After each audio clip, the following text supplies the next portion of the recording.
Hi everyone, Sagar Veswadia here from dream properties. बहुत सारे buyers हमारे पास आते हैं घर खरीदने के लिए, लेकिन सबसे हैरानी वाली बात यह है कि उनको ये पता ही नहीं होता कौन से पॉइंट्स याद रखने हैं घर लेने के लिए। तो गाइस, आप अगर आपकी जिंदगी भर की मेहनत की कमाई जिसमें आप डालने वाले हो, आप लोन लेने वाले हो करोड़ों रुपए का, वो पैसे का जो आपने कमाया भी नहीं है, तो उसके पहले आपको नहीं लगता आपको पॉइंट्स कंसिडर करने चाहिए? तो आज मैं आपके साथ शेयर करने वाला हूँ वो पॉइंट्स जो आपको घर लेने के पहले उसका ध्यान रखना है। First point is budget. आपका बजट क्या है? जितनी आपकी चादर है उतने ही पाँव फैलाने चाहिए, राइट? ऐसे बहुत सारे कस्टमर्स आते हैं मेरे पास, बजट का कोई इशू नहीं है, दिखाओ आप हमें फ्लैट। दोस्त, बेकारी नहीं है अपन, बहुत पैसे है अपने पास। फिर जब हम उन्हें उनके चॉइस का फ्लैट दिखाते हैं, फिर पता चलता है उनके पास बजट ही नहीं है।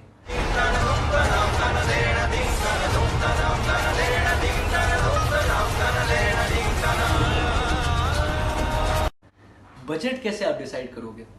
Down payment. पहला तो आपने 20% जो भी फ्लैट का वैल्यू होता है, 20 से 30% वो आपको डाउन पेमेंट देना है। एग्जाम्पल लेते हैं कि आप 5 करोड़ की प्रॉपर्टी खरीद रहे हो, तो उसका 20% हो गया 1 करोड़ रुपया। 1 करोड़ रुपया आपके पास डाउन पेमेंट होना चाहिए, और बाकी का 4 करोड़ आपकी एलिजिबिलिटी होनी चाहिए लोन की, कि आपकी बैंक ओनर को वो पैसा देगी, जिससे बैंक अगर उसको ट्रांसफर करेगी उसके बाद आप वो फ्लैट खरीद पाओगे। लेकिन 4 करोड़ की लोन एलिजिबिलिटी के लिए आपकी इनकम कम से कम 80 लाख रुपया सालाना होनी चाहिए। लाख तो नहीं है मेरे पास, 50 लाख चाहिए, उससे कम की स्कीम नहीं हो सकती। 50 लाख तो फिर अपना काम खल्लास। इसके लिए मैं ये सजेस्ट करता हूँ बायर्स को कि प्री अप्रूव्ड लोन करा के आइए, ताकि आपको पता चले कि आपकी एलिजिबिलिटी है कि नहीं। तो फर्स्ट पॉइंट हो गया बजट, सेकंड पॉइंट हो गया लोन एलिजिबिलिटी। उसके बाद आप कौन सी लोकेशन में ले रहे हो, ये भी जरूरी है। पता चला आपने ऐसे ही कोई भी लोकेशन सेलेक्ट कर लिया जिसका प्राइसिंग प्रॉपर नहीं है, तो आप ज्यादा पैसे गवा बैठोगे। लोकेशन को ध्यान रखना बहुत जरूरी है। आपको रहने के लिए लेना है वो प्रॉपर्टी, राइट? आपने अगर मेन रोड पे वो ले लिया और यहाँ पे बहुत आवाजें आ रही है, क्या फायदा उस करोड़ रुपए के घर का जिसमें आप शांति सी सांस नहीं ले पा रहे हो। सो गाइस, लोकेशन का भी अच्छा होना बहुत ज़रूरी है। पीसफुल लोकेशन होना बहुत ज़रूरी है। वो लोकेशन के आसपास में आपकी ज़रूरतमंद की चीज़ें, जैसे कि आपकी स्कूल हो गई, हॉस्पिटल हो गया, गार्डन हो गया, रेस्टोरेंट हो गया, मार्केट हो गया, स्टेशन हो गया, हाईवे हो गया, एयरपोर्ट हो गया, वो कितना दूर है वो भी मैटर करता है गाइस। तो लोकेशन देखना। अगर आप कोई भी प्रॉपर्टी में इन्वेस्ट कर रहे हो, तो आपको ये ध्यान रखना ज़रूरी है कि उसका रेंटल इनकम कितना आ रहा है। आपने अगर 5 करोड़ का एक 3 BHK फ्लैट खरीदा विले पार्ला जैसे एरिया में, तो आपको उसका रेंट आएगा 1 लाख रुपया, ठीक है? 5 करोड़ का 1 लाख कितना परसेंट होता है गाइस? It is 2%। आप अगर बैंक से लोन ले रहे हो, तो आपको जो लोन मिल रहा है वो मिल रहा है 7 to 8%, और आपको जो रिटर्न मिल रहा है वो सिर्फ 2%। यानी कि आप लाख रुपया कमाने के बावजूद 3 लाख अपने जेब से लोन का EMI डालने के लिए भर रहे हो। तो ये फायदे का सौदा हुआ या घाटे का सौदा हुआ? घाटे का, राइट? तो आपको एनालाइज करना है कि मैं 5 करोड़ के 3 BHK के जगह पे मैं 2.5 करोड़ का 3 BHK लूंगा, जिससे मेरी रेंटल इनकम भले ही 1 लाख के जगह 80,000 आए, लेकिन 2.5 करोड़ से मेरा EMI घट रहा है।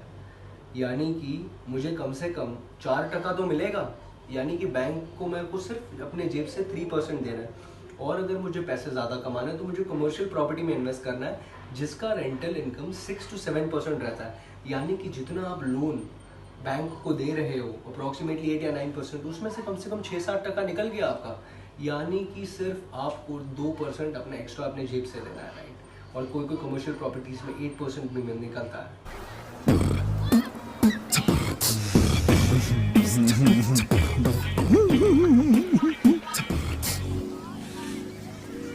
So it's a very good. उसके बाद आपने ये देखना है कि उसका रीसेल वैल्यू कितना मिलेगा आपको।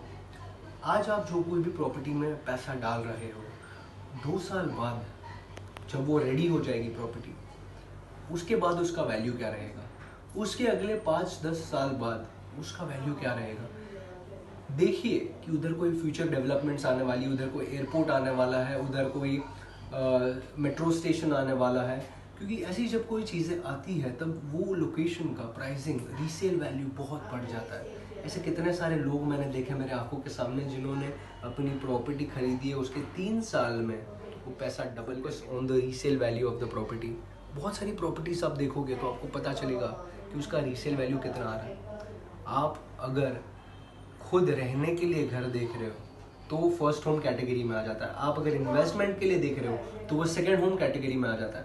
सेकंड होम कैटेगरी में प्राइस अप्रिसिएशन का पॉसिबिलिटी है, लेकिन फर्स्ट होम कैटेगरी में आप पहले ही प्रीमियम दे रहे हो तो उतना अप्रिसिएशन आप एक्सपेक्ट मत कीजिएगा गाइस।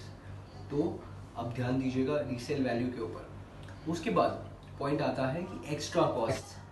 मेरे एक क्लाइंट ने सस्ते दाम में एक फ्लैट खरीदा, उसका खामियाजा उसको ये भुगतना पड़ा कि सोसाइटी मेंटेनेंस पिछले ओनर का 20 लाख रुपया पेंडिंग था।